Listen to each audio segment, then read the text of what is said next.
പശ്ചിമബംഗാളിലെ മാൾഡയിൽ മമതാ ബാനർജിയുടെ പദയാത്ര ആരംഭിച്ചു. രാഹുൽ ഗാന്ധി നയിക്കുന്ന ഭാരത് ജോഡോ ന്യായ് യാത്ര മാൾഡയിൽ പര്യടനം നടത്തുന്നതിനിടയിലാണ് മമതയുടെ പദയാത്ര.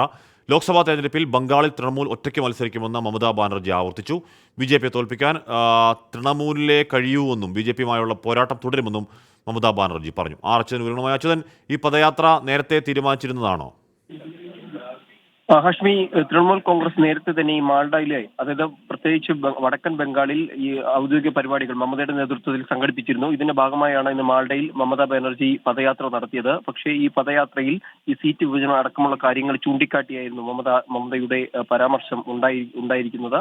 അതായത് ഈ ലോക്സഭാ തെരഞ്ഞെടുപ്പിൽ ഒറ്റയ്ക്ക് മത്സരിക്കുമെന്ന് വീണ്ടും മമതാ ബാനർജി വ്യക്തത വരുത്തിയിരിക്കുകയാണ്. ഈ മാൾഡയിൽ 2 സീറ്റുകൾ കോൺഗ്രസിന് നൽകാമെന്ന് തൃണമൂൽ അറിയിച്ചിരുന്നു. പക്ഷേ 2 സീറ്റുകളും കോൺഗ്രസ് വേണ്ടെന്ന് വയ്ക്കുകയായിരുന്നു. നിലവിൽ ഈ സീറ്റ് വിഭജനം അടക്കം പ്രതിസന്ധി നേരിടുന്ന ഒരു ഘട്ടത്തിൽ കൂടിയാണ് ഇത്തരമൊരു പ്രതികരണം മമതയുടെ ഭാഗത്തുനിന്ന് ഉണ്ടായിരിക്കുന്നത്. ഒപ്പം കോൺഗ്രസിനെതിരെയുള്ള രൂക്ഷ വിമർശനങ്ങളും മമതയുടെ ഭാഗത്തുനിന്നുണ്ടായി. മാൾഡയിലെ ജനങ്ങൾക്ക് വേണ്ടി കോൺഗ്രസ് യാതൊന്നും ഇതുവരെയും ചെയ്തിട്ടില്ല എന്നും മമത ആവർത്തിച്ചു. ഇന്ന് രാഹുൽ ഗാന്ധിയുടെ ഭാരത് ജോഡോ യാത്ര മാൾഡയിൽ കൂടെയാണ് പര്യടനം നടത്തുന്നത്.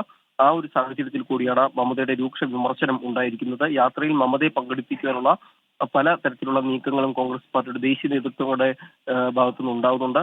അതിനിടയിലാണ് ഇത്തരമൊരു തൃണമൂൽ കോൺഗ്രസുമായിട്ടുള്ള ഒരു തുറന്ന പോരുകൂടി സംസ്ഥാനത്ത് ഉണ്ടായിരിക്കുന്നത്.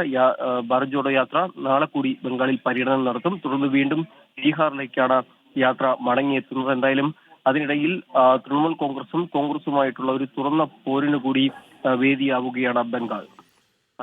അച്യുതനാണ് വാർത്തകൾ.